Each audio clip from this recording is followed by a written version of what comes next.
बिस्मिल्लाहिर्रहमानिर्रहीम। पाकिस्तान और दुनिया भर में देखने और सुनने वालों को मोहम्मद वकास का सलाम। उम्मीद करता हूँ कि आप सब खैर से होंगे।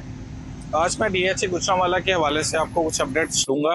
पिछले दिनों में आपने बेल्टिंग का सुना होगा कि बेल्टिंग आ रही है। डीएचए गुजरांवाला ने अपने social media mean Facebook page पे एक पोस्ट शेयर की कि समथिंग बिग हैपनिंग, कि कुछ बड़ा आ रहा है।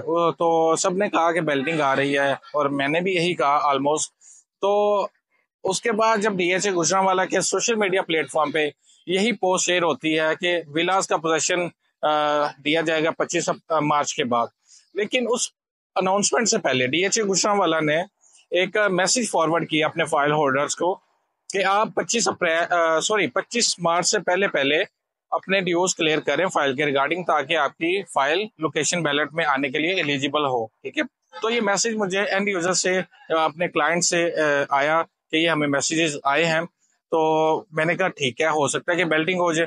ठीक है, और उसके साथ ही जब विलास की पोजीशन की अनाउंसमेंट हुई तो ये जो हमारी कयास रही थी वो मध्यम पड़ गई। तो अभी आज ही रिसेंटली मैंने एक और मैसेज रिसीव किया कि जो भी सी और जी सेक्टर के प्लॉट होल्डर्स हैं जिनको पोजीशन मिल गई है वो अपने बकाया डेवलपमेंट चार्जेस जमा करवाएं। यानी कि जो पहले ऑलरेडी अब जमा हुए हुए हैं, तो ऑलमोस्ट आर्मी लॉटी के 7 लाख जो लेते हैं उनके 6,90,000 जमा हुए हैं, तो बकाया जो रहते हैं 25 लाख के राउंड वो भी जमा करवाएं। मेरा ये मीन है, मैं ये समझता हूँ कि उनका मतलब ये है ताकि जुलाई के बाद नए डेवलपमेंट चार्जेस आपको लागू ना हो। यानी कि जुलाई में नए डेवलपमेंट चार्जेस बढ़ने जा रहे हैं। तो इसका मतलब क्या है, इन दोनों मैसेजेस को अगर हम कनेक्ट करें तो इससे मुझे यही अंदाजा हो रहा है कि डीएचए गुजरांवाला अप्रैल या मई या जून में बेल्टिंग करने जा रहा है।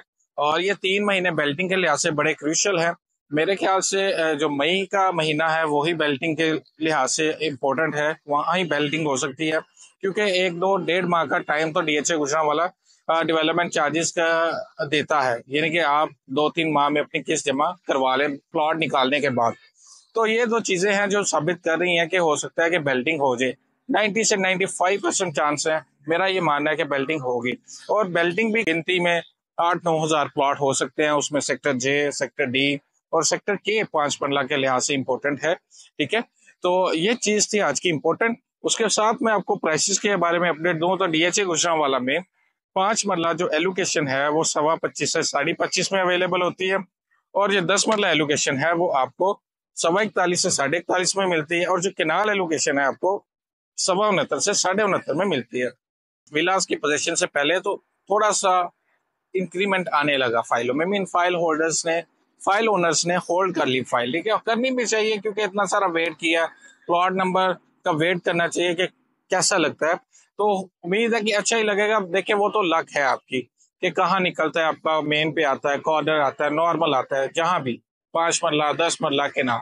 ठीक है, तो और एक और यहाँ स्ट्रेटेजी भी अपनाई जाती थी, ये अपनाई जाती है कि बैलेटिंग से पहले आप सेल आउट करके अपना प्रॉफिट मार्जिन निकालें और बाय निकला है, प्लॉट नंबर ना लिखवाएं। लेकिन मोस्टली केसेस में ऐसा होता है कि जो एंड यूजर्स हैं वो प्लॉट नंबर की तरफ जाते हैं, वो कहते हैं हम प्लॉट नंबर देखेंगे, अपना प्लॉट नंबर, क्योंकि अच्छा प्लॉट नंबर लगता है तो उसकी जो वैल्यू है वो 5-10 लाख बढ़ जाती है। ठीक है, तो ये चीज है।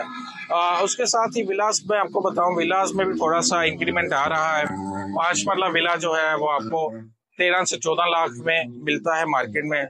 6 मरला विला अभी कोई यूनिट नहीं है, रेयर है, लेकिन अवेलेबल नहीं है मार्केट में।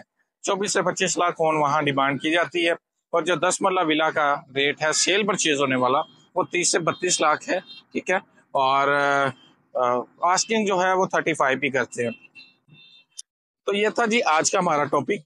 अपना ख्याल रखिए, लेकिन ख्याल रखने से पहले अगर आप डीएचए गुजरांवाला में सेल या परचेज करना चाह रहे हैं तो आप मुझसे रब्ता कर सकते हैं, और अगर मशवरा भी करना चाह रहे हैं तो आपका भाई हाजिर है, आप मुझसे रब्ता कर सकते हैं। अपना ख्याल रखिए और अपने चैनल का भी। अल्लाह हाफिज।